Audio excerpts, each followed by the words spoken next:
Hello everyone and welcome back to Nocturnal Narrative Studio. I know many of you use these videos to fall asleep, so before you drift off, I'd love it if you could leave a comment letting me know which country you're listening from. Without further ado, let's begin the story. Story 1. I should have known something was off the moment she invited me. Carla and I had been friends since the 3rd grade, but we weren't the kind of friends who went places together anymore. Not since high school started. Not since she started hanging around the older kids who smoked behind the gym and laughed at things that weren't funny. So when she called me on a Thursday night and asked if I wanted to come with her to help clean out her grandmother's property that weekend, I was surprised enough to say yes before I could think it through. Her grandmother had died 3 weeks before. The old woman had lived alone on a 2-acre plot out past the county line, and the property sat right up against Harrow Hill Cemetery, one of those old rural graveyards with stones dating back to the 1800s. The kind where the names have worn off and the ground always looks like it's been recently turned even when it hasn't. Carla said her mom needed help sorting through the house, packing boxes, clearing out rooms. She said it would only be 2 days. She said we'd have the guest room to ourselves and it would be like old times. I packed my favorite green hoodie, the one my brother gave me before he left for college. I packed my journal, the brown leather one I'd had since January and wrote in every single night. I packed the little silver compass my dad gave me when I was 9, which I always kept in the front pocket of whatever bag I was carrying. Small things, but mine. Things that mattered. The house was actually pretty nice when we got there Saturday morning. Old but clean. It smelled like dried flowers and mothballs, which sounds awful but somehow felt warm, like the smell of someone's whole life compressed into rooms. Carla's mom, Diane, met us at the door and hugged us both. She had dark circles under her eyes, but she smiled and said she was glad we came, that there were boxes everywhere, stacks of old dishes, piles of clothes sorted on the living room floor. It felt purposeful. It felt okay.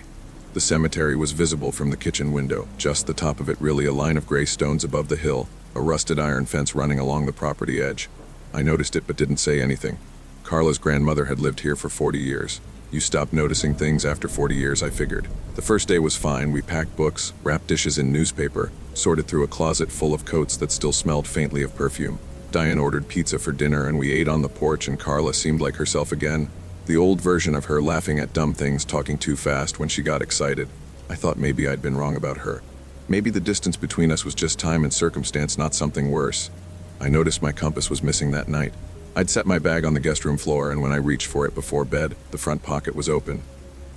Empty. I checked the floor, checked under the bed, checked my jacket pockets. I figured it had fallen out somewhere during the day. Houses full of boxes and movement, things get lost. I told myself that. Sunday morning I couldn't find my green hoodie. I'd worn it to bed because the house got cold at night, and I was sure I'd left it on the chair by the window. It wasn't there.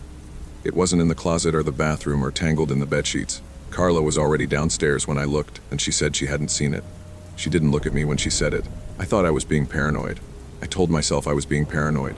The second night was when things got strange. Diane had gone to bed early around 9, saying she had a headache.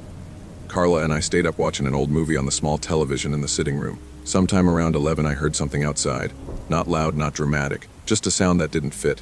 A slow scraping like something being dragged across gravel, coming from the direction of the cemetery fence. I turned the volume down and Carla went completely still next to me. That stillness bothered me more than the sound. Most people react to something unexpected. They look up, they ask what that was, they make a joke. Carla just sat there like she already knew. I asked her if she heard it. She said it was probably just an animal. She turned the volume back up. I went to bed but didn't sleep. I lay in the dark and listened to the house settle and watched the window, and thought about my compass and my hoodie, and the way Carla hadn't looked at me when she said she hadn't seen it. I thought about how she'd invited me so suddenly, so out of nowhere. I thought about the older kids she'd been spending time with, a group I didn't know well.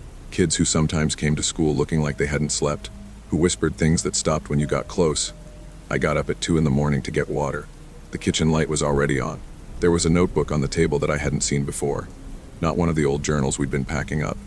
This one was newer, a black composition notebook with a cracked spine. I don't know why I picked it up. Maybe because my name was written on the front cover. Not as a label, more like a heading, like a subject. Inside, in handwriting I didn't recognize, there were dates going back 4 months. Details about my routine. What time I usually left for school. What bus I took. What I wore on specific days. Days I could actually remember. A Tuesday in March when I had on my red coat. A Friday in February when I'd stayed late at the library. The green hoodie was mentioned 3 separate times. There were notes about my brother being gone, about my dad traveling for work, about the layout of my house based on what could be seen from the street. Near the back, in different handwriting that I did recognize, was a list. It was in Carla's writing. It was a list of things to take from my bag during the visit. The compass was checked off. The hoodie was checked off. My journal wasn't on the list, but there was a blank space at the bottom with a question mark. I stood in that kitchen for what felt like a very long time. The light above the table buzzed. Outside the window, the cemetery stones were pale gray shapes in the dark. I thought about the scraping sound. I thought about who might be out there, and what they might have been bringing or taking or doing in the ground behind the fence.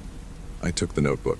I went upstairs and I packed my bag in the dark, and I sat on the edge of the bed until 5 in the morning when I could hear Diane moving around in her room. I went and knocked on her door and I told her I wasn't feeling well and needed to go home. I showed her the notebook. I want to be careful about what I say next because I still don't understand Diane's reaction completely. She looked at the notebook for a long time. She closed it. She handed it back to me and said, quietly, that I should probably go home. Not that she was sorry, not that she was shocked, just that I should go. She drove me to the bus station herself, barely speaking, and when I got out of the car she said, without looking at me, that I shouldn't talk about this to anyone for a while. I talked about it to everyone. My parents called the police. The police spoke to Carla and Diane and came back saying it seemed like a misunderstanding, a prank, something kids do. They used the word prank twice. They gave my parents a case number and said to call if anything else happened. My compass was never returned. I don't know if they even asked about it. Carla never reached out to explain. The older kids she'd been hanging around with dropped out of view, or maybe I just stopped being able to see them. I changed my route to school. My dad changed the locks. For a few months nothing happened and I let myself believe it was over. Then in January, 8 months after that weekend, I found my green hoodie on the front porch, folded neatly, sitting on the welcome mat like a package left by a delivery driver. My name was written on a piece of paper tucked inside the front pocket, in the same handwriting from the notebook I didn't recognize, the one that wasn't Carla's. Just my name, nothing else. The police took it this time. A different officer, a woman who actually wrote things down, who asked questions that felt real. She said they'd look into it. She said I did the right thing by calling. She looked at me when she said it, which felt important. That was 6 weeks ago. Last Tuesday I came home from school and the welcome mat had been moved, just slightly, a few inches to the left of where it always sits. It could have been the wind, it could have been my mom coming in with groceries. There are a lot of things it could have been. I keep my journal with me now, always. Every second of the day I sleep with it under my pillow. Some nights I wake up at 2 in the morning for no reason and lie there in the dark and listen to the house and think about a notebook with my name on the cover and a list of things that were worth taking, and wonder what the blank space at the bottom was saved for, and whether whoever left it blank has figured out by now what should go there. I think about the graveyard too, the scraped gravel, the pale stones in the dark. I never found out if anyone checked to see what was out there that night, what had been moved or placed or marked. I think about it more than I should. I think about standing at that kitchen window and looking out at the fence line and understanding for the first time that some things you can see from a distance are a lot closer than they look. My door is locked. The light is on. I'm listening. Story 2, I know how it sounds. I know that when I tell people my family spent every Halloween night walking through Harrow Hill Cemetery with flashlights and maps, doing a formal headstone survey, they get a certain look on their face. A polite look. The kind that means they've already decided we were strange and are just waiting for me to finish talking. So let me be clear before I go any further, we were not strange. We were thorough. There is a difference, and it mattered to us, and it still matters to me even now when I can barely think about that cemetery without my hands starting to shake. My grandfather started the survey in 1987. He was a county historian, the kind of man who kept records the way other people kept pets, carefully, consistently, with genuine affection. Harrow Hill Cemetery was one of the oldest burial grounds in the county, and because it sat on private land that had changed hands several times, the official records were a mess. Stones had been moved. Names had been transcribed wrong. Some markers had no names at all, just symbols or dates. My grandfather believed that every person buried there deserved to have their existence properly noted, and so once a year, on the night when the boundary between things felt thinnest, his words, not mine, he would go in with a flashlight and a clipboard and do the work. By the time I was old enough to join, it had become a family event. My grandfather, my dad, my aunt Ruth Ann, and usually 2 or 3 cousins, we each carried a specific piece of equipment. My grandfather had the master ledger, a thick binder with laminated pages organized by row and section. My dad carried the rubbing kit, thin rice paper and thick charcoal sticks for pressing against worn stones to pull up letters that couldn't be read with the eye alone. Ruth Ann carried the camera, a real film camera she'd had since the 90s, because she didn't trust digital to capture certain things. I carried the secondary flashlight and the measuring tape, used to log the physical dimensions of each stone and its distance from the row markers we'd planted years ago. The rules were specific. You stayed in your assigned section. You called out when you moved between rows so the others could hear you. You did not shine your light directly at another person's face because at night, in that kind of dark, it could cause someone to lose their footing. You logged every stone, even the broken ones, even the ones with nothing readable left. You did not leave the cemetery boundary until everyone had checked in. These rules had been in place for years and nobody broke them because my grandfather had explained very calmly and only once that a graveyard at night was a place where the difference between a careful person and a careless one was the difference between going home and not. I was 17 the last time we went. It was cold that year, colder than usual for October, and the ground had already hardened in places.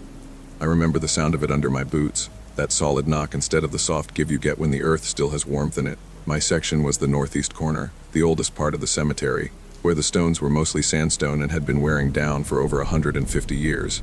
Some of them looked less like markers and more like teeth, just rough shapes pushing up from the ground with no clear face left to read. I started at the row marker, measured out 3 feet to the first stone, and began logging. The work is actually calming once you get into it. You focus on small things, the curve of a letter, the depth of a carved border, whether the stone has settled forward or back. You stop thinking about the dark around you because the small circle of your flashlight becomes the whole world. I was on my 4th stone when I heard my cousin Derek call out from the western section. "Row change," he said, moving to row 6 standard call. I noted it and kept working. About 10 minutes later I heard him call out again. "Row change." Moving to row 6, I stopped. I looked up from the stone. Derek had already called row 6.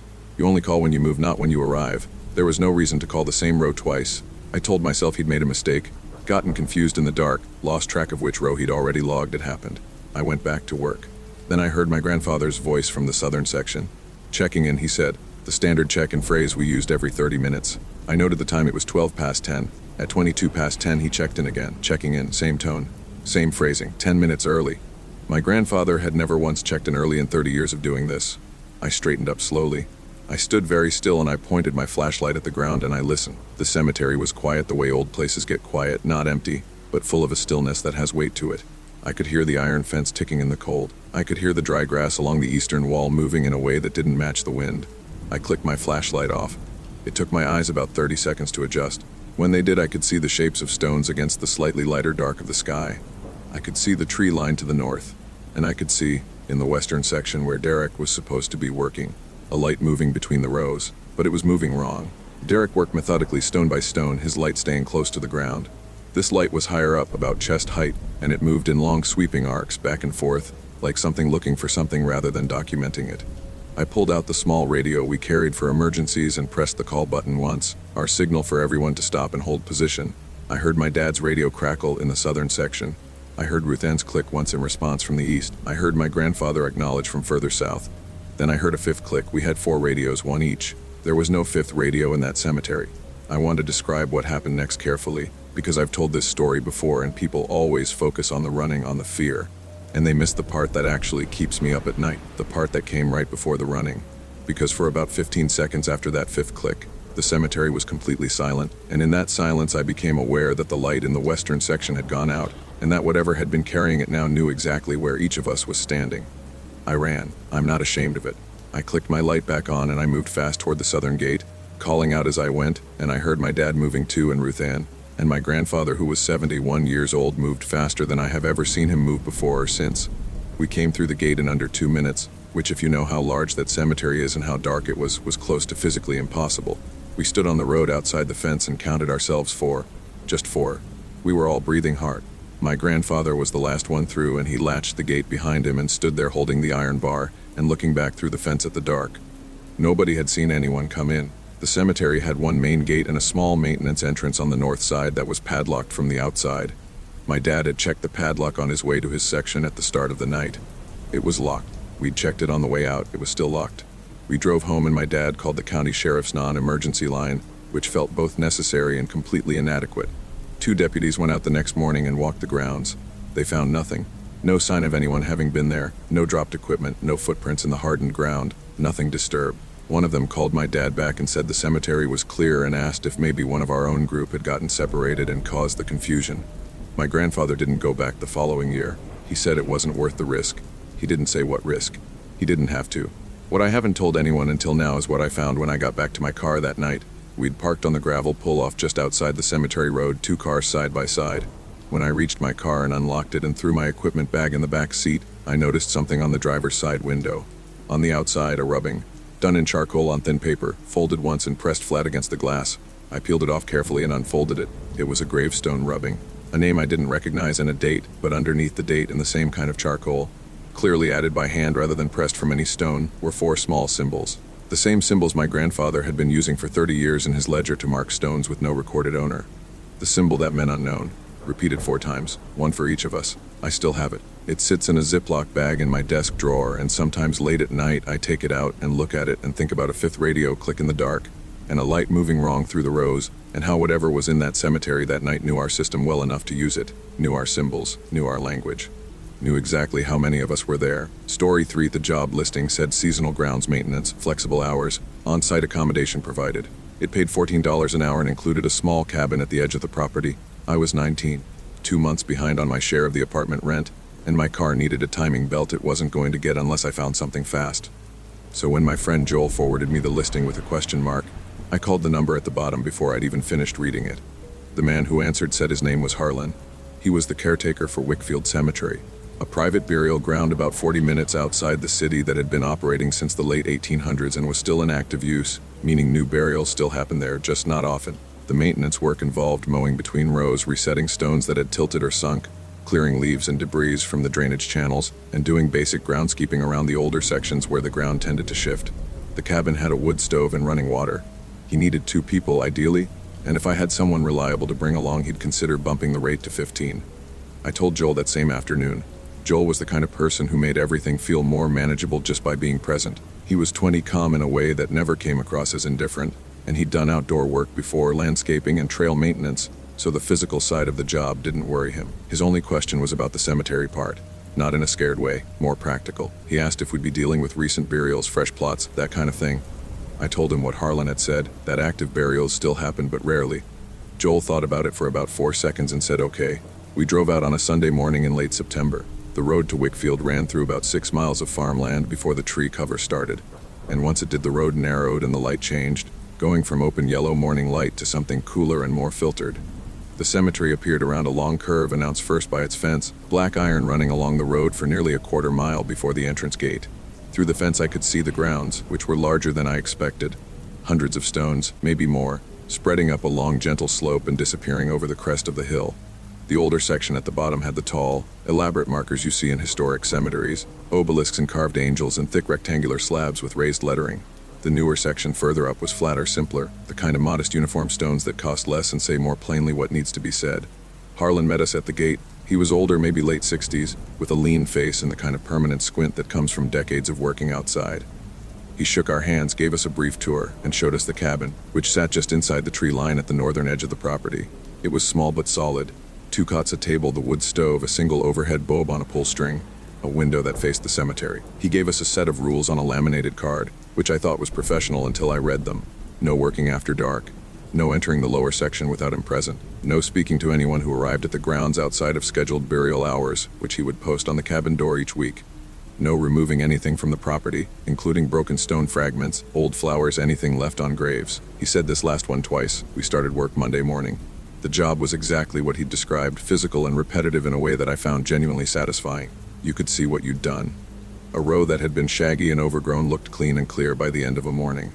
Joel worked the drainage channels with a flat spade while I handled the mower, and we fell into a rhythm quickly. Harlan checked in around midday, walked the sections we'd finished, nodded. He wasn't warm, but he was fair, and he paid us in cash at the end of each day, which went a long way toward making his silence feel acceptable rather than odd. The first thing I noticed was on Wednesday.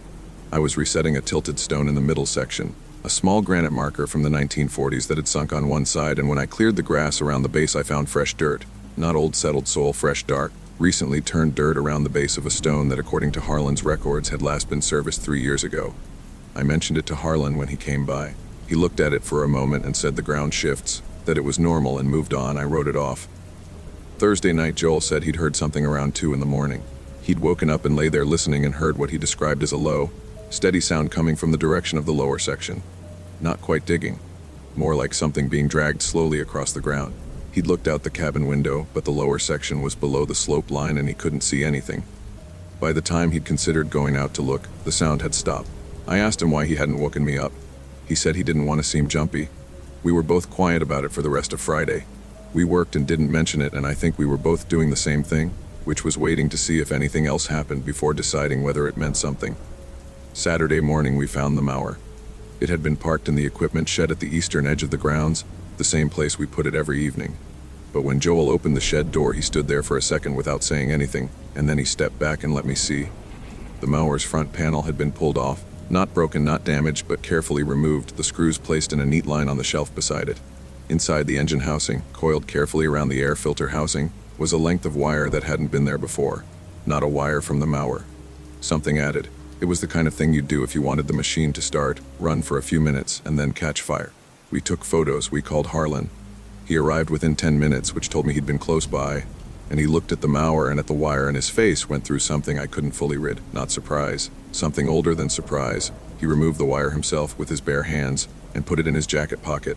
I told him we needed to call someone. He said he'd handle it. I said that wasn't good enough. He looked at me for a long time, and then he said, in a voice that was almost too quiet, that there were people in the area who didn't want the cemetery maintained, who had reasons going back a long time, and that this wasn't the first incident and it wouldn't be the last, and the best thing we could do was keep working and not draw attention to it. I asked him what people. He didn't answer. We found the message that afternoon.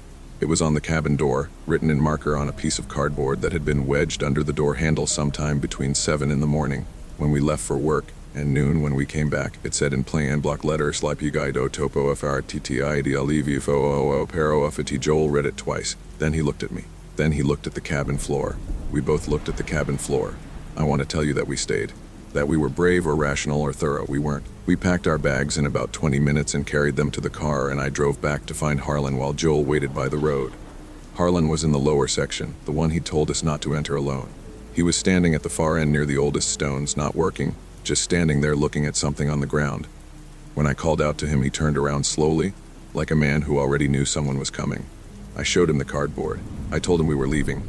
I told him I was going to contact the county sheriff's office when I got back to town. He nodded. He didn't argue. He didn't try to explain the message or tell me it was nothing.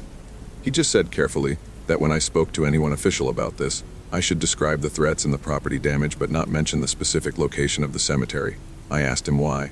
He said the property had a complicated legal history, and that naming it directly in any kind of report would create problems for the estate that had nothing to do with what was happening here.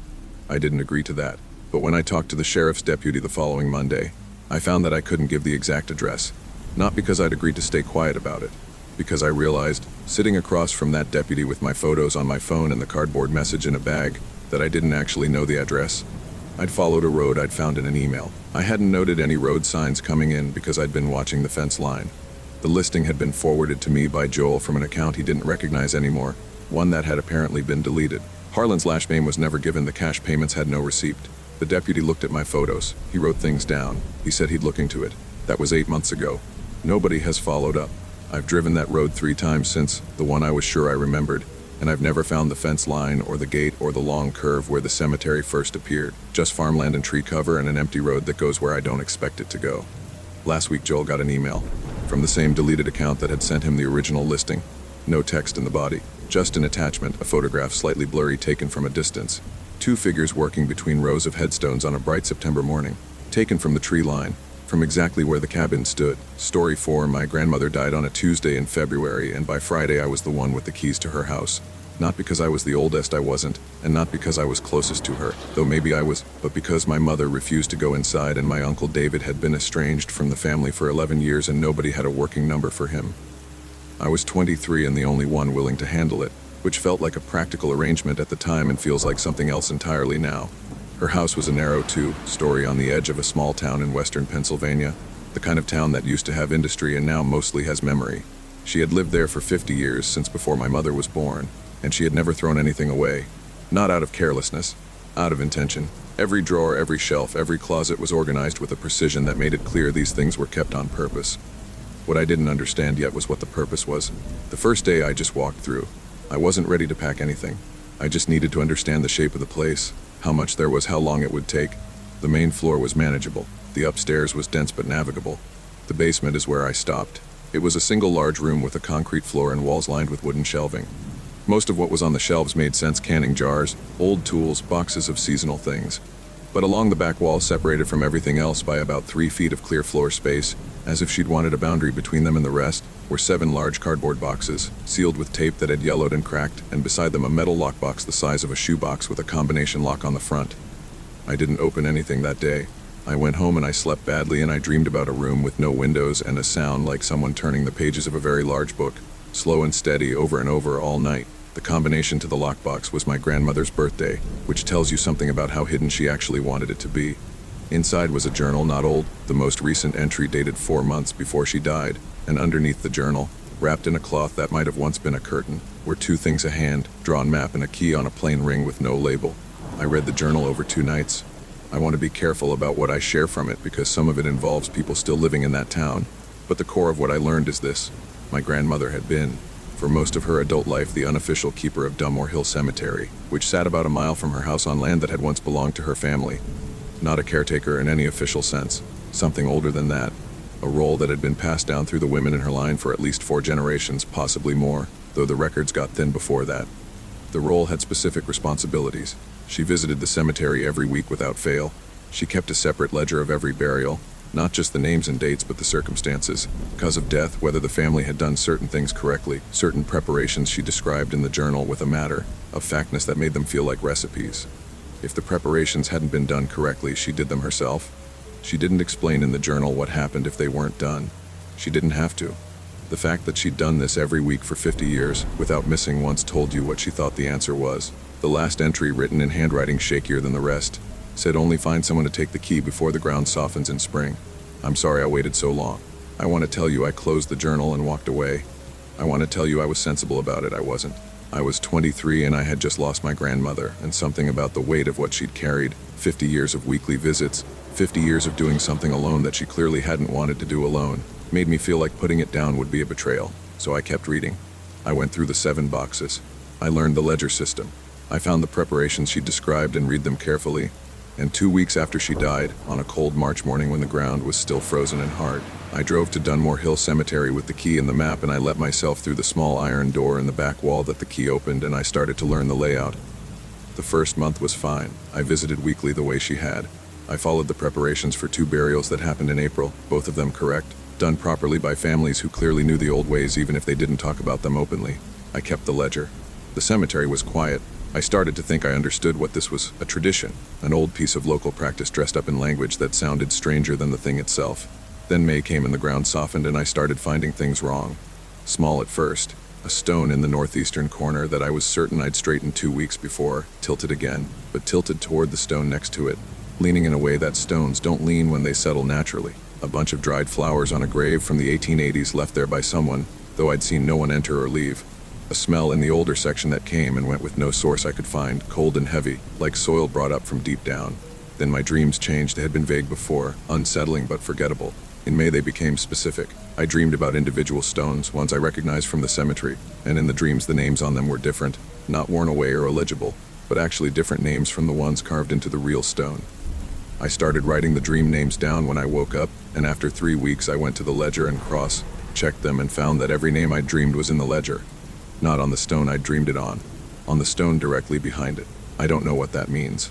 My grandmother's journal doesn't address it, but it started the same week I found the first preparation I'd missed, a burial in late April that I'd logged as correct, but when I went back and checked the family against the older records, I found they hadn't done one of the specific things, a small thing, something I wouldn't have known to look for in my first month. I went back to correct it. I did what the journal described. The dreams about that particular stone stopped after that, but there were others. By summer I was visiting 3 times a week. By August I was there almost daily. I had stopped sleeping well in any sustained way. I lost weight without trying to. My friends noticed and I told them I was stressed about the estate, which was true enough that I didn't feel like I was lying. I didn't tell them about the cemetery because I had already tried once, with my closest friend, and I watched her face go through that careful blankness that people use when they've decided you're not okay, and I realized that whatever I was holding it alone the same way my grandmother had. I found my Uncle David in September. It took 2 weeks of searching through old addresses and a cousin I barely knew who still had a number for him. When I called, he picked up on the second ring, and before I could say more than my name, he said, quietly, "How is the hill?" He knew. He'd known for years, had apparently been told by my grandmother when he was young, and had made a choice to leave rather than take it on. He wasn't apologetic about it. He said it wasn't a thing you could be argued into, that it had to be chosen freely or it didn't work. I asked him what didn't work. He said the keeping. The whole point was that it had to be willing. I asked him if I could stop, if I could just walk away the way he had. He was quiet for a long time. Then he said that he had walked away before the ground softened in his first spring. That my grandmother's note, the one about finding someone before the ground softened, was specifically about that window. That once you'd kept through a full spring and summer, once the ground had gone through its full cycle with you as the keeper, the answer to my question was probably no. I had kept through spring and summer. I was 3 months past the window he was describing. I still go to Dunmore Hill 3 times a week. I keep the ledger, I do the preparations, I have gotten better at them, faster, more sure of what I'm looking for. The dreams are manageable now, most nights. I have learned to understand them as information rather than threat. My grandmother kept for 50 years. She was 23 when she started, the same age I was when I found the lockbox. I don't know if that's coincidence. I've stopped believing in coincidence the way I used to. I turned 24 last month. I go to the hill on Mondays, Wednesdays, and Fridays. I keep the key on me at all times. The ground is starting to harden again as fall comes in, and there is a particular stone in the northeast corner that has been leaning a little more each week, and I am trying to get to it before the first frost makes the ground too stiff to work. I think about my grandmother every time I unlock that iron door. I think about her doing this alone for 50 years, and I understand now why she looked the way she looked in her last years. Not tired exactly, but present in a way that most people aren't. Like someone who has learned to pay very close attention to things the rest of the world has agreed to stop seeing. I pay attention. I keep the ledger. I hold the key. I don't have a choice anymore. And the strangest part, the part I couldn't have predicted, is that some mornings when I push open that iron door and walk into the quiet of the hill, I'm not sure I'd choose differently even if I could. That scares me more than anything else. Story 5. The HR woman who interviewed me had a very normal name, Karen, and a very normal office, and she asked me very normal questions about my experience with grounds management and record keeping, and whether I was comfortable working independently with minimal supervision. I told her yes to all of it because I needed the job badly enough that I would have said yes to almost anything. My student loans had come due in October, my roommate had moved out in November, and it was now the second week of December, and I had $400 in my checking account and a car that needed an oil change I kept putting off. When the temp agency had called me about a contract position with Vellum & Associates, a private cemetery management company, I had looked up the address, confirmed it was a real building, and said I could start Monday. Karen explained that Vellum managed 17 private cemeteries across the state, handling everything from grounds maintenance to records administration to what she called transition coordination, which I understood to mean handling the logistics around burials. My specific role would be records management for their oldest property, a cemetery called Ashford Rest that had been operating since 1887. I would be working on site, in a small records office attached to the main groundskeeper building, digitizing historical burial records and cross-referencing them against the physical plot maps. Standard archival work. She said the contract was 90 days with the possibility of extension. She slid a packet across the desk and told me to read it before signing. The contract was 11 pages. I read 7 of them carefully and skimmed the rest because I was tired and hungry and the heat in her office was making me slow. The parts I skimmed were I later understood, the parts that mattered. I started Monday. Ashford Rest was about 25 minutes from the city, accessible by a 2-lane road that ran through a stretch of old residential neighborhood before the lots got larger and the houses stopped and the cemetery gate appeared. The grounds were well kept in the way that expensive private cemeteries are well kept, everything trimmed and edged and placed with intention. The records office was a single room attached to the side of a low brick building, with 2 desks, a wall of filing cabinets, a computer that was newer than I expected, and a door in the back wall that was solid metal with a keypad lock. Nobody mentioned the door on my first day. My coworker was a man named Philip who had been with Vellum for 3 years. He was friendly in a careful way, the kind of friendly that has limits it won't discuss. He showed me the filing system, walked me through the digitization software, explained how the plot maps were organized. He was thorough and patient, and when I asked questions, he answered them well. When I asked about the metal door, he said it led to the older records storage and that access required a separate clearance, and that I should put in a request with Karen if I needed to get in there. I put in the request that afternoon. Karen emailed back the next morning saying the request was under review. The rules were explained to me across my first week in small pieces, some by Philip, some in a printed sheet left on my desk on Wednesday, some in a brief visit from a man named Stuart who was introduced as regional operations manager, and who had the particular energy of someone who manages through implication rather than instruction. No personal phones in the records office, a rule explained as protecting client confidentiality.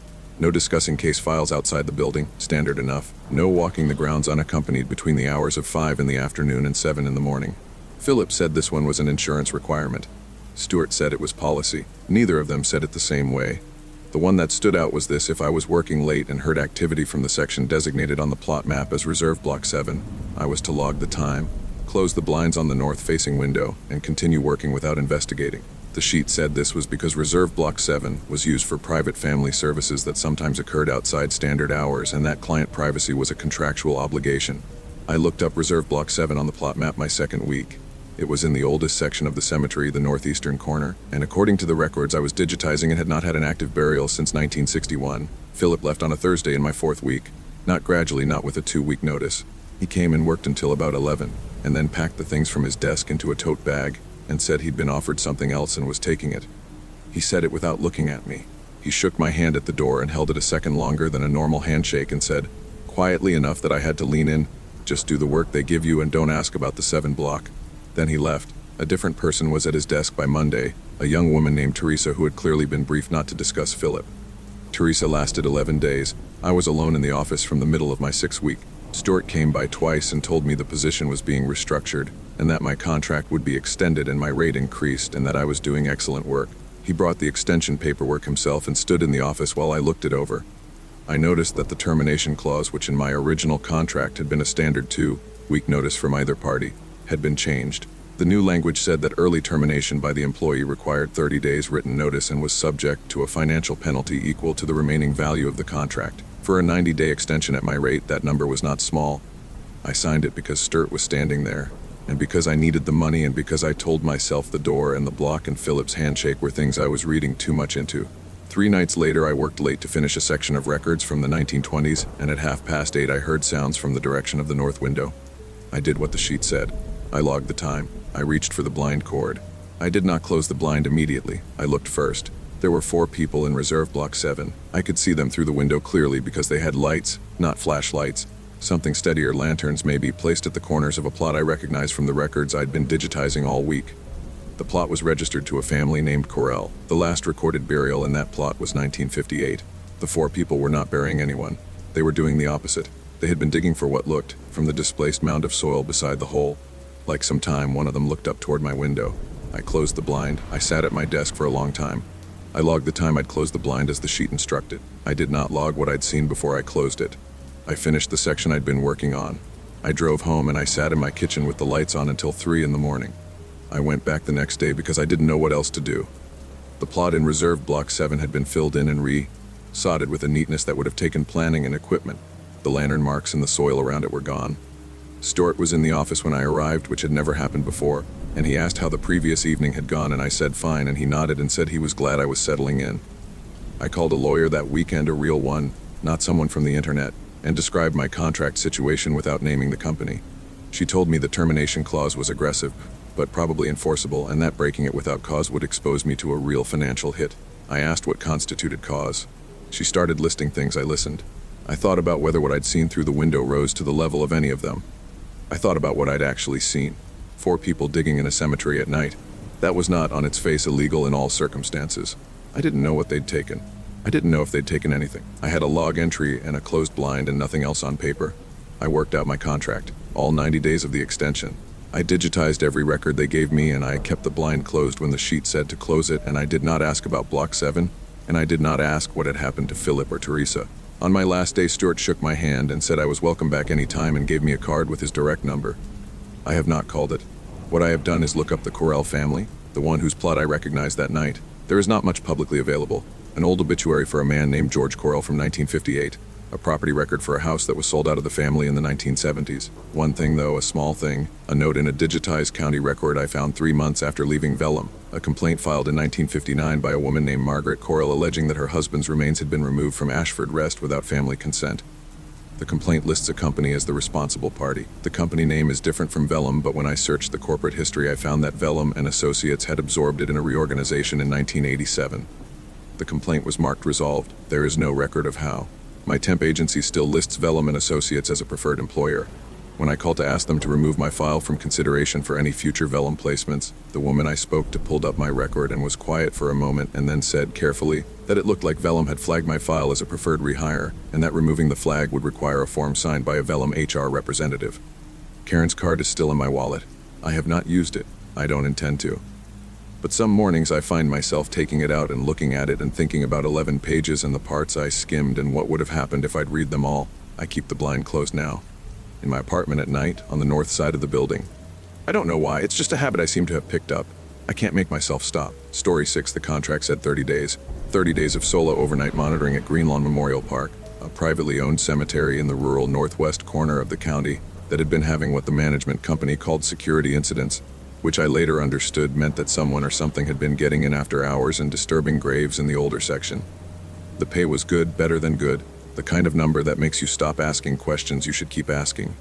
I would stay in the watchman's cottage at the south end of the grounds, do 2 perimeter walks per night at 11 and 3, log everything in a provided notebook and report anything unusual to a number that went to an answering service.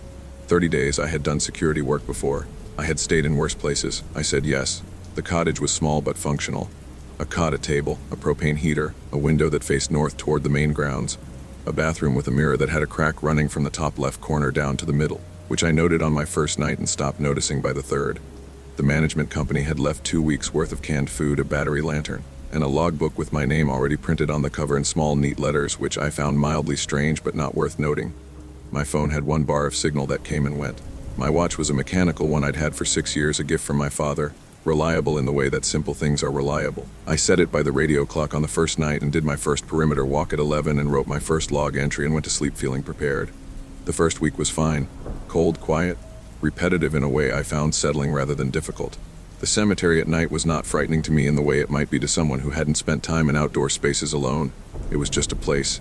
Stones and grass and gravel paths and the sound of wind moving through the old oaks that lined the eastern border. I did my walks. I logged them. I noted frost patterns and a section of fence that had loosened on the west side and an owl that had taken up residence in the oak nearest the older section and called from there most nights between midnight and 2. I slept well. I ate my canned soup and my crackers, and I read paperback books I'd brought in my bag, and the days moved in a clean, simple line. The first thing I noticed was small enough that I wrote it off immediately. On the morning of day 9, I woke up and my logbook was open on the table. I had a clear memory of closing it the night before, of pressing it shut and setting my pen on top of it. Because I always did that, it was the same motion every night. It was open to the entry from 2 nights before, not the most recent one. I closed it and put it in my bag and told myself I'd been half asleep when I did it and hadn't remembered clearly. On day 11, my watch said it was 2:40 in the morning when I woke for my second walk. I did the walk, logged it, went back to sleep. In the morning, the radio clock said the time I'd logged was off by 40 minutes. I had done my walk at 3:20, not 2:40. I checked my watch against the radio clock and they matched now. I told myself the radio clock had been wrong the night before. That signal interruption could cause it to drift, that my watch was the more reliable instrument. I believed this easily because I wanted to. On day 14, I found an entry in my logbook that I did not remember writing. It was between day 12 and day 13, in my handwriting in the same pen I used for every entry. It described a perimeter walk in normal terms, fence check, path check, older section check, nothing unusual. It was dated and timed correctly for the night of day 12. But I had not done a walk that night. I had woken up with a headache that I'd noted at the top of day 13's entry, had decided the walk wasn't critical, and had stayed in the cottage. I had a clear memory of this. I remembered the specific feeling of the headache behind my left eye, the kind that makes light feel sharp. I remembered making the choice to stay in and writing a note about it. The note about the skipped walk was gone. The false entry was in its place. I sat at the table for a long time. I went through the whole logbook from the beginning. My handwriting, my phrasing, the same shorthand I always used, my pen. All 31 entries, numbered and dated, each one describing a completed walk, no gaps, no skipped nights. I knew what I remembered, I also knew what I was looking at. They did not match. I started testing myself. Before each walk, I would note something specific in a small personal notebook I'd been using for book notes. Something with detail I could verify, the exact position I'd left my boots, which page I'd folded down in my current book, the direction I'd left the cottage window latch. When I woke the next morning, I would check these things first, before touching the logbook. On day 16, the boots had been moved. Not much. Turned slightly, toes pointing more toward the door than I'd left them. On day 17, the window latch had been pushed to vertical when I'd left it horizontal. On day 18, the folded page had been opened flat and refolded on the wrong page. These were not things isolation does. Isolation makes you forget things. It makes you doubt your memory. It does not physically move your boots in the night. I called the answering service on day 19. I explained the logbook discrepancy and the moved objects. The man who answered was polite and said he'd pass the message to management and that someone would call back within 24 hours. Nobody called. I called again on day 20. The same man, or someone with the same careful voice, said he'd escalate the message. I asked for a direct number for management. He said he didn't have one available. I asked for the name of the management company. He said he'd have to confirm that information and call me back. He did not call back. On day 22, I woke up at what my watch said was 4:15 and the cottage was different. Not dramatically. The table had been moved 6 inches closer to the window. My logbook was open on it, and the lantern was on, casting the kind of steady light that takes a while to produce, not a light that had just been switched on. The propane heater was off. The door to the bathroom was closed when I always left it open. I lay on the cot without moving and looked at the table and the open logbook in the steady light, and I breathed very carefully because something in the base of my skull was telling me to be absolutely still. After a long time I got up. I checked the logbook. There was a new entry for that night, timed at 2:30 in my handwriting, describing a completed perimeter walk. I had been asleep at 2:30. I had been asleep since 11. I packed my bag. It took me about 10 minutes and I did it quietly, which makes no sense. There was no one to disturb, but I did it quietly. I put on my boots and my coat. I picked up the logbook and put it in my bag because I needed it. I took my personal notebook. I walked out of the cottage and down the gravel path to the south gate, which was supposed to be locked from the outside, but when I pushed it, it swung open. I walked to my car, which was parked on the road shoulder 100 feet from the gate, and I drove. I didn't call anyone. I drove for 2 hours before I stopped at a gas station and sat in the parking lot under the fluorescent lights and looked at my hands for a while. I broke the contract. The financial penalty was real and I paid it over 8 months. Nobody from the management company called to ask why I'd left. Nobody asked me to return the logbook. That was 10 months ago. I am back in my apartment in the city. I have a new job that has nothing to do with security work. I sleep in a real bed with a real window that faces a parking lot and a streetlight and other buildings full of other people. I am fine in most of the ways that matter. 3 things have not gone back to normal. First, my watch loses 40 minutes every night. I set it before bed and it is 40 minutes behind by morning. I have had it serviced twice. The watchmaker the second time looked at it for a long time and said he couldn't find anything wrong with it mechanically and asked if it had been exposed to a strong magnetic field.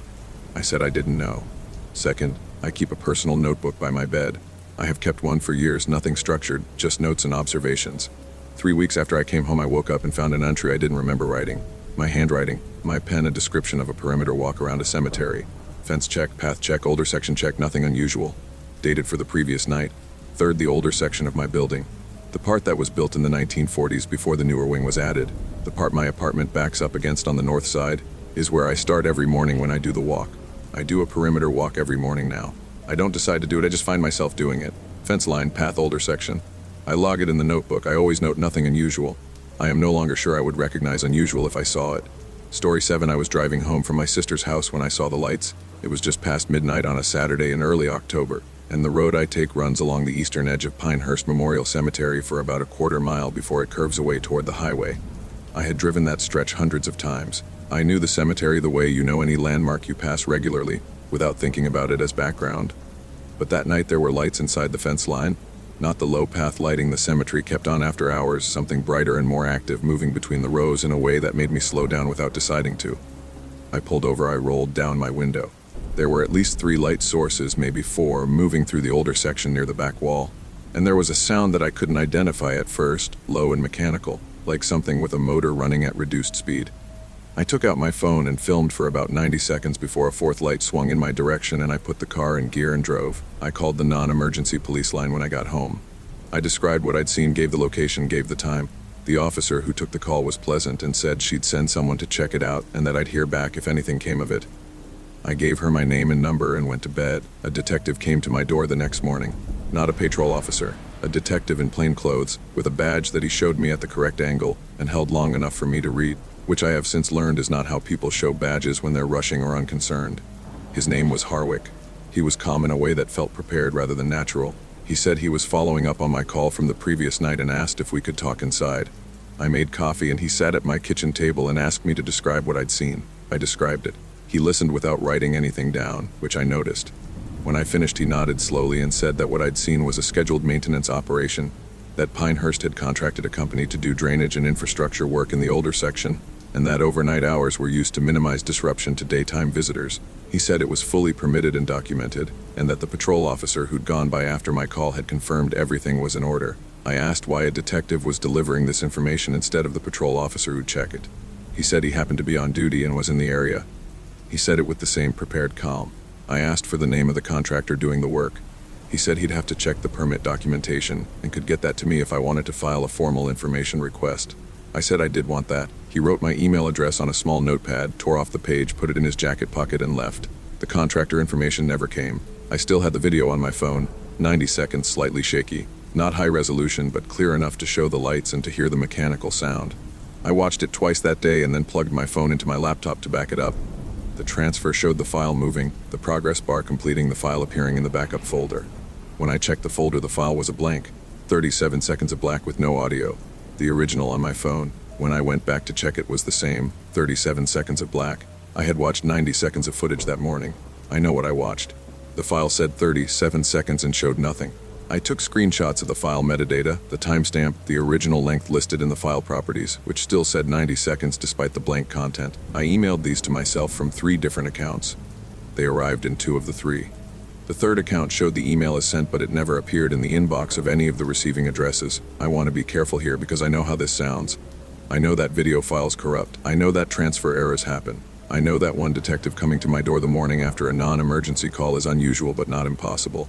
I know all of this because I spent the following 2 weeks trying to find a mundane explanation for each individual thing before I let myself look at them together. 2 weeks after the incident, I went to the county records office and requested the permit documentation for any overnight work contracted at Pinehurst Memorial Cemetery in the past 6 months. The clerk was helpful and thorough and came back after 20 minutes with a folder and an apologetic expression. There were no permits on file for overnight maintenance work at Pinehurst in that period. There was one permit application filed 4 days after my call to the police for routine drainage inspection during standard business hours. It had been filed by a company called Greenway Site Services, whose registered address turned out to be a mailbox at a shipping store in a strip mall 12 miles away. I copied everything I was allowed to copy and went home and started searching the archives of the county paper, which had digitized its records back to the early 1980s. I searched Pinehurst and I searched the names of the 2 older sections visible from the road, and I searched every variation I could think of. What I found buried in small items that had never made the front page were 4 separate incidents over the past 30 years. A report of lights in the cemetery grounds in 1993, dismissed in a follow-up item as a permitted survey operation. A brief note in 2001 about a complaint from a neighboring property owner regarding nighttime machinery, resolved with no further coverage. A letter to the editor in 2009 from a woman whose name I wrote down, describing seeing vehicles inside the cemetery fence after midnight and claiming that when she'd called the police, she'd been visited the next morning by a man in plain clothes who told her she'd seen a maintenance crew. Into a short article about a vandalism complaint at Pinehurst that had been investigated and closed with no charges. 4 incidents in 30 years, each one small, each one smoothly resolved, each one pointing the same direction. I called the woman from the 2009 letter. She was still listed. She answered on the 3rd ring, and when I explained who I was and why I was calling, she was quiet for long enough that I thought the call had dropped. Then she said, in a very flat voice, that she didn't have anything to add to what she'd written in the letter, that it had been a long time ago, and that she'd found it was better not to think about it. I asked if anyone had contacted her after the letter was published. She said she had to go and hung up.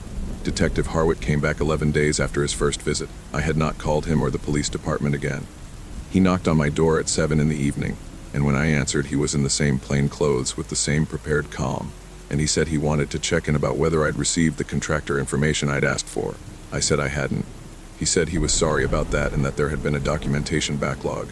He looked at me for a moment and then he said, in exactly the same tone he'd used for everything else, that he'd noticed I'd made a county records request related to Pinehurst recently, and that he wanted me to know that the department considered my initial inquiry fully resolved and closed, and that additional inquiries related to the same incident could potentially complicate a separate ongoing investigation in ways that might not serve anyone's interests.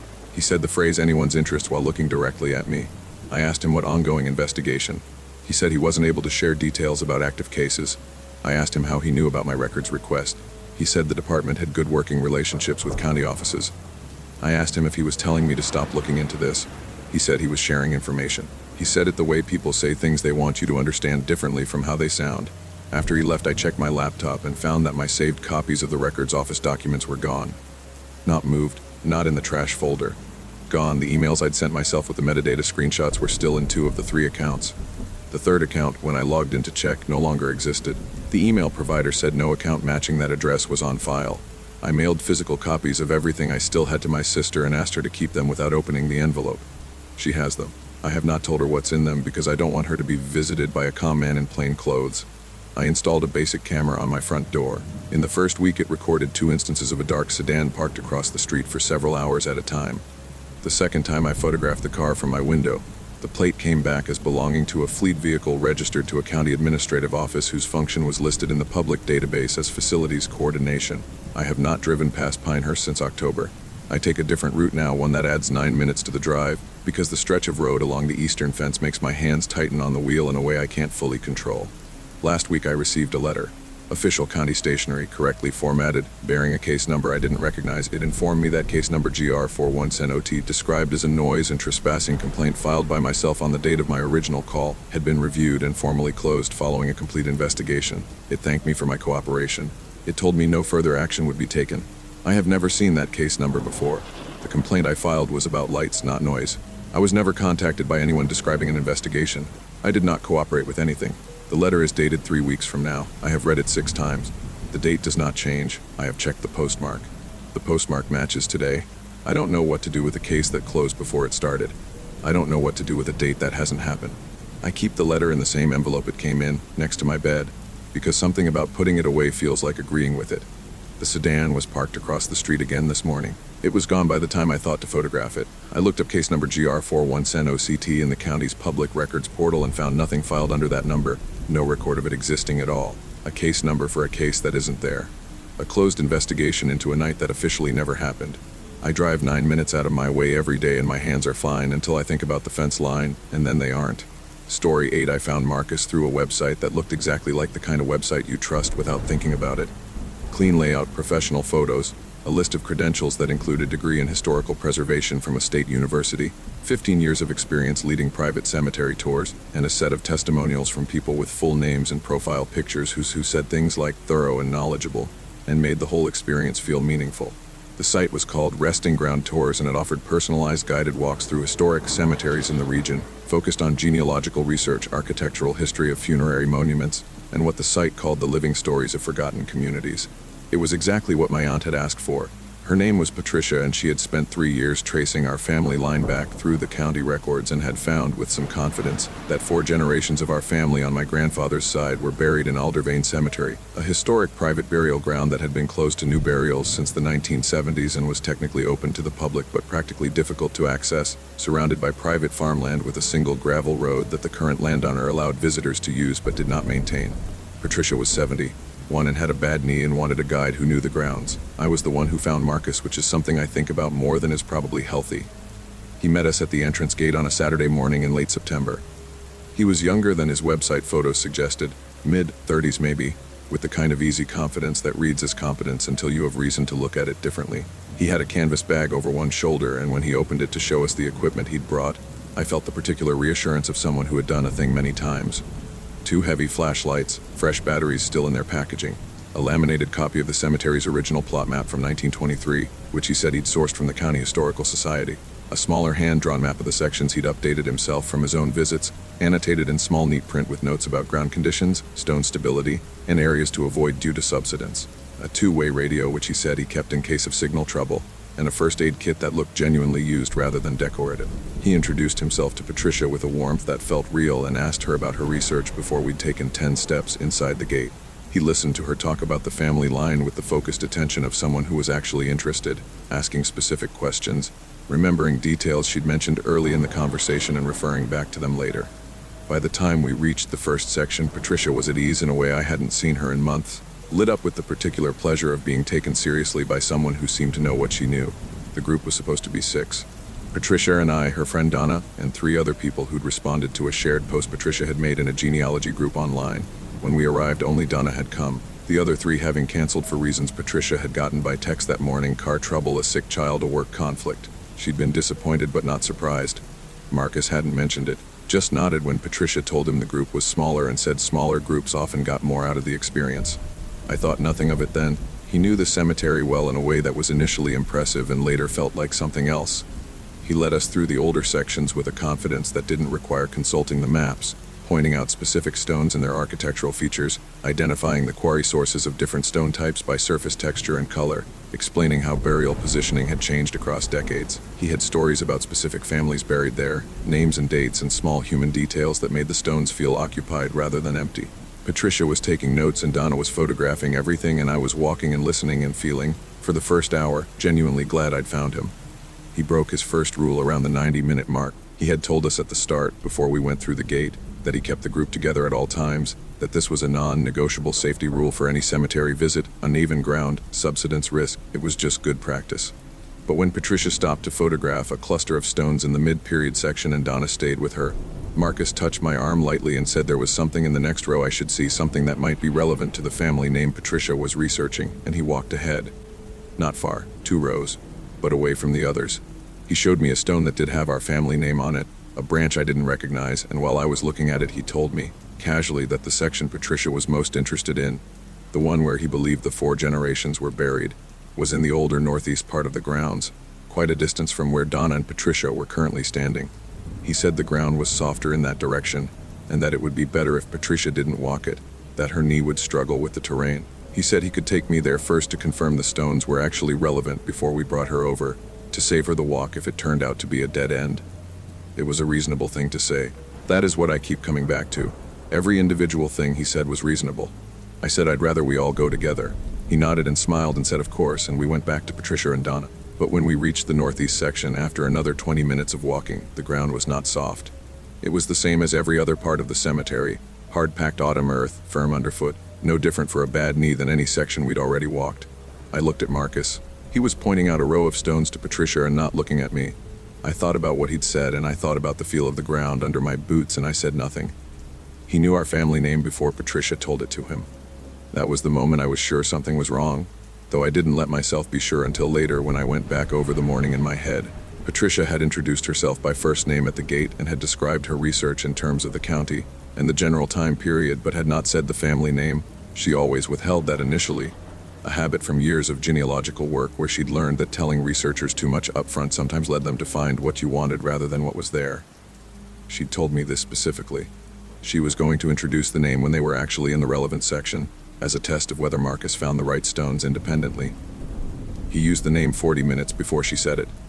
He worked it into a sentence about the section they were approaching, said he thought there were some markers that might be relevant to the name she was looking for, and Patricia had looked at me with a bright expression because she thought she'd mentioned it and forgotten, and I'd looked back at her and said nothing, because I was not yet sure what I was dealing with. In the northeast section, while Patricia photographed the stones and Donna rested on a low flat marker that Marcus had indicated was stable, Marcus walked me to the far edge of the section, toward the old boundary wall, showing me what he said was an unusual burial arrangement, a cluster of stones in an oval rather than a row.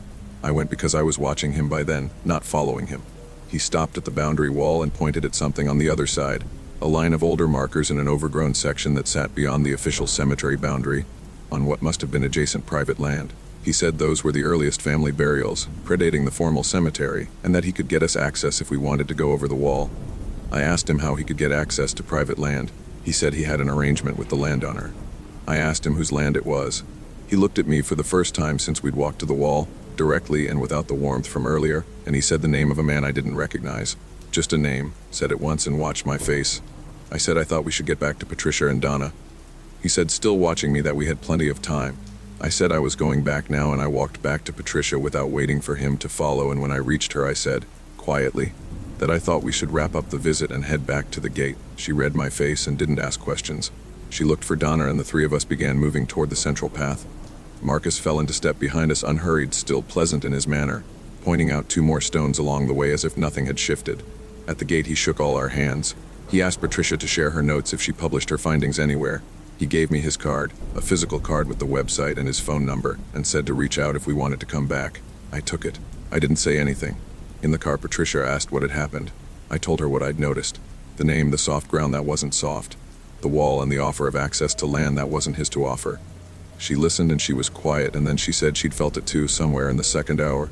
A change she couldn't name, like a room where the temperature has dropped but you don't notice until you're already cold.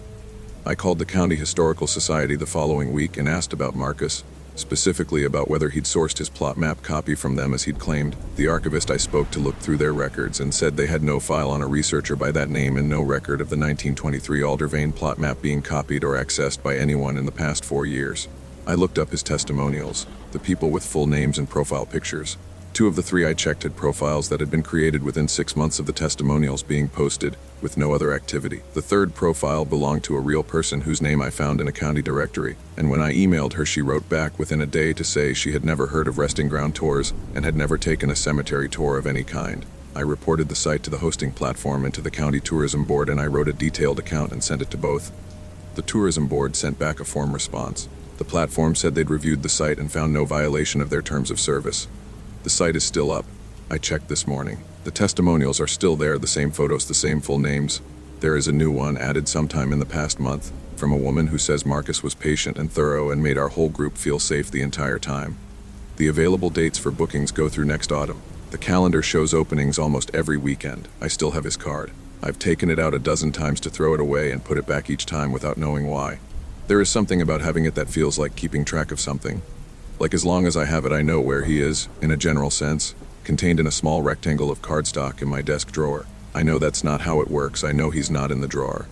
I know he's out there on those weekend openings, meeting people at cemetery gates with his canvas bag and his laminated map and his warm questions about their research. I think about the wall, the land on the other side, the oval cluster of stones, the name he said once and watched my face. I think about the next group who books a Saturday and trusts the testimonials and follows him into the northeast section. I keep the card. I don't know what else to do with it. Story 9, my mother called it the rounds. Every evening at 6, without fail, she would put on her walking shoes, pick up the small canvas bag she kept by the back door, and walk the 3 blocks to Mercy Gate Cemetery. She would be gone for exactly 40 minutes. She would come back, put the bag by the door, wash her hands at the kitchen sink for longer than necessary, and start dinner. This happened every single day for as long as I could remember. Rain, snow, heat, illness. The only time she missed the rounds was the week she was in the hospital for her appendix when I was 11. And even then she'd asked my Aunt Clara to go in her place, and Clara had gone without being asked twice, as if she already knew the route. I never thought to question it until I was old enough to notice that other families didn't do this. When I asked my mother what she did at the cemetery, she said she checked on things. She said it the way you say a thing that is so obvious it barely needs saying. She checked on things. She made sure everything was in order.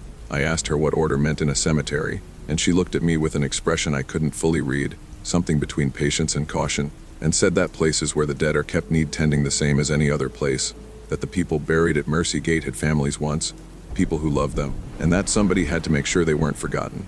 I was 13 when she first took me with her. The bag contained specific things. I know this because I watched her pack it the same way every time, in the same order with the same deliberate movements.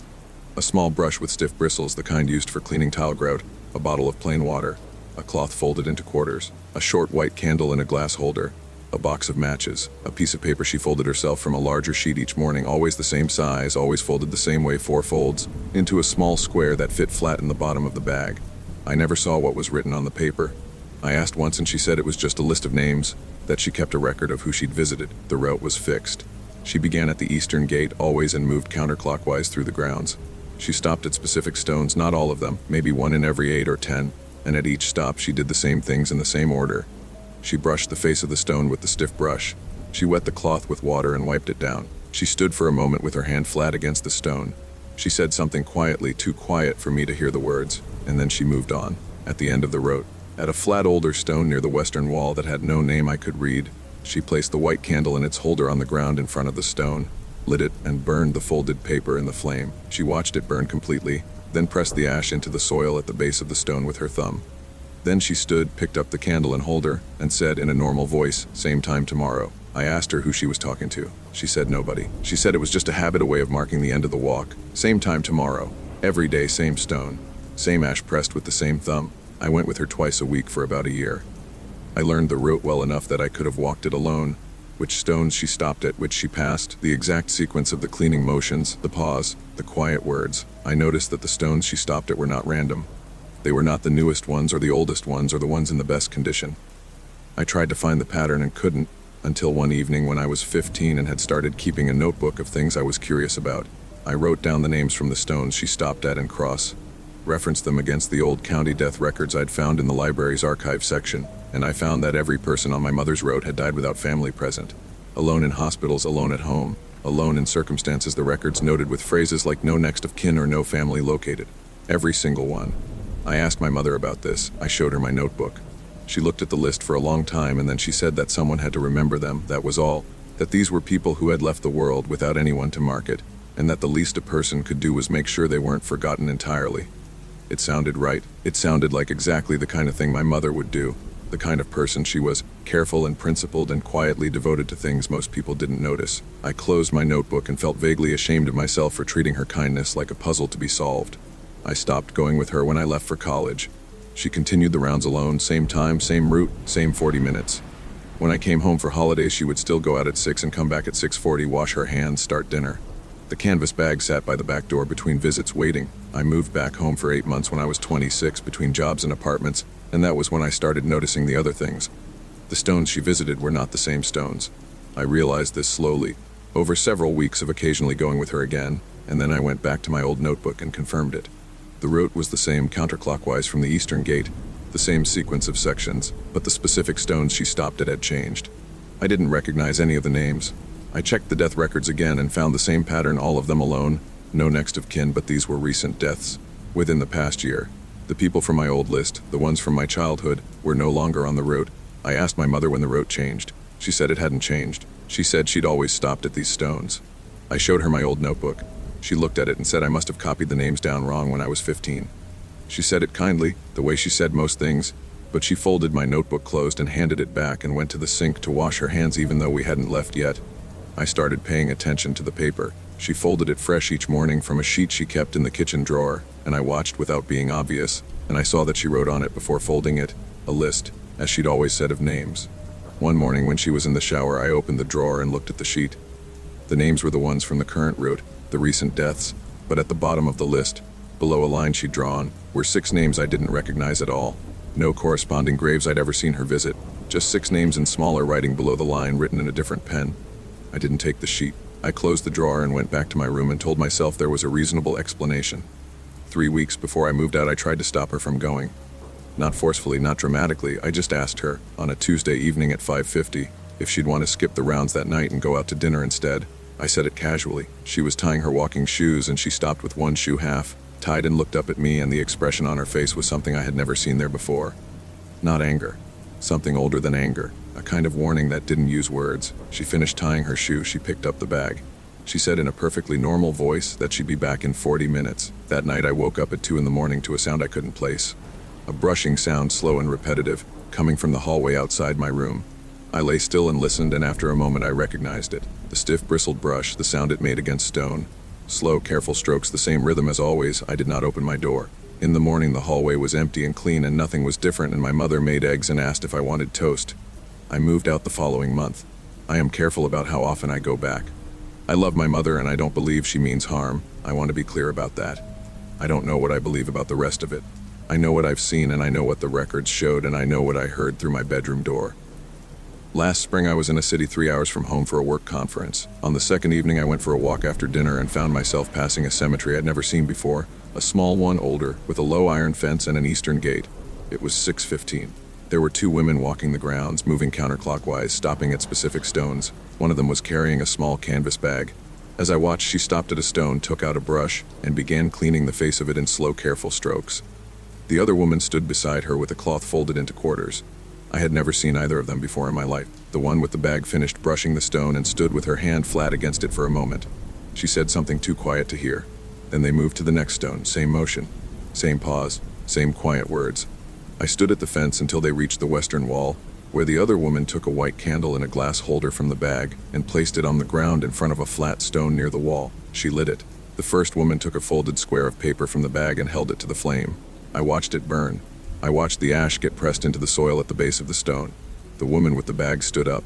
She looked at the stone. She said in a clear voice that carried across the quiet grounds, "Same time tomorrow." Then she turned and she looked directly at me through the fence. She didn't seem surprised to see me there. She held my gaze for a moment with an expression I recognized, patient, careful, a warning that didn't use words, and then she turned back to her companion and they moved on to the next stone. I walked back to my hotel. I sat on the edge of the bed and I thought about a canvas bag by a back door and a drawer full of names and 6 names below a line written in a different pen. I thought about the brushing sound in the hallway at 2 in the morning. I thought about how I had never learned the quiet words, how I had been close enough to hear them hundreds of times and had never once made them out. I think about that more than anything else now. What is being said at each stone, what the words do when they land, what happens in that pause between the saying and the moving on. My mother called last week. She asked how I was doing.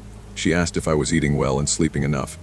At the end of the call, before she hung up, she said she'd been thinking I should learn the rope properly someday. Just so someone else knows it, she said, just in case. Story 10. Daniel and I had been together for 4 years when he started working at Vantage Cemetery Services. It was a management position, administrative, nothing hands-on, coordinating between the grounds teams and the families and the county offices that handled burial permits. He'd taken it because our lease was renewing and the numbers weren't working, and it paid 30% more than his previous job. He told me about it over dinner, practical and straightforward the way he always was about money, and I said it sounded good and asked if he was okay with the subject matter, meaning death, meaning grief, meaning spending his days adjacent to the worst moments of other people's lives. He said he thought he could handle it. He said it the way Daniel said most things, with a quiet confidence that wasn't arrogance, just a man who knew himself well enough to make accurate predictions about his own limits. That was in March. By July, I was sleeping next to a stranger. I want to be careful about how I say that because the thing that makes this hard to explain is that nothing was dramatic. There was no single moment, no obvious change, nothing I could have pointed to in real time and said there, that is when it happened. It was accumulation. Small things that I noticed and dismissed individually, because individually they were dismissible, and only understood as a pattern when the pattern was already complete and it was too late for the understanding to help. The first thing was the coffee. Daniel had drunk his coffee the same way for the entire 4 years I'd known him, black with 1 sugar, always stirred counterclockwise, which I'd teased him about once, and he'd laughed and said it was just habit, that his mother did it the same way. In late April, I watched him stir his coffee clockwise and add 2 sugars and drink it without noticing anything different. I didn't say anything. People change their coffee. It's not a thing you say something about. The second thing was the scar. Daniel had a small scar on his left forearm, about 2 inches long, from a bike accident when he was 12.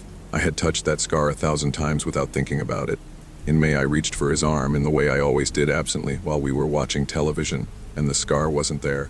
I looked at his arm. Smooth skin. No mark. I asked him about it, and he said it had always been faint and I was probably just not seeing it in the light. He said it so easily, so without any defensiveness, that I looked again and told myself he was right. The light was dim. I was tired. I let it go. But I knew that scar. I knew the exact raised edge of it, the slight discoloration. I had known it for 4 years. In June, his handwriting changed. This one I could prove, and I did, though not until later. Daniel had small, precise handwriting, the kind of penmanship that comes from someone who was made to practice it.